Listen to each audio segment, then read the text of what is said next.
Pahalag sa pa na itong mga rason, mga igsoon. Adto kita sa balay sa Diyos.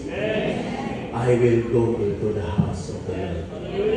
Muadto ta sa balay sa Diyos. O magadaig ka niya. Magasimba ka niya. Hallelujah! Musulod ka sa hawanan sa mga pagdaig. Uban ang pagpasalamat. Uban ang imong timo makasing-kasing. Kana tungod kay imo ng obligasyon. Ang imong pagkabuhaton. Kana man imong buhaton. Praise God! Matinudaan ng Diyos sa atong kinabuhi. And hallelujah! Declaring God's goodness. I will sing to the Lord's great love forever. Mag-awit ka sa pagkama, yung maayo sa Diyos sa imong kinabuhi, sa paghiguman ka rin mo. Kung di tangay higumaon.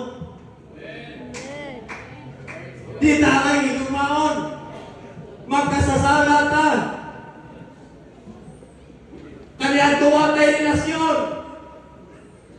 Pero tungod sa gahom sa maayong balita. Tungod sa pulong sa Diyos. Tungod sa iyang gugma. Nga dili maasoy. Tungod sa iyang gugma. Hallelujah. Kay labihan ka na po. Hallelujah. Bisan iyang gipasan ng cross. Bisan sa kaulawan. Iyan ang gipasan dili sa iyang kaugalingon. Kung dili para nimo. Pero siya may padayon. Tungod sa iyang gugma. Diya ka nimo. Kung usahay kita dito magkahimo pag-adto sa walay sa Diyos. Tungod kay gilutusan na sa imong silingan. Gawin ang problema. Gawin ang pagsulay midaan sa imong kinabuhi. Dili na ka makapadayon pa ingon sa saan. Kapatong saan. Dili para niya. Kung dili para nimo.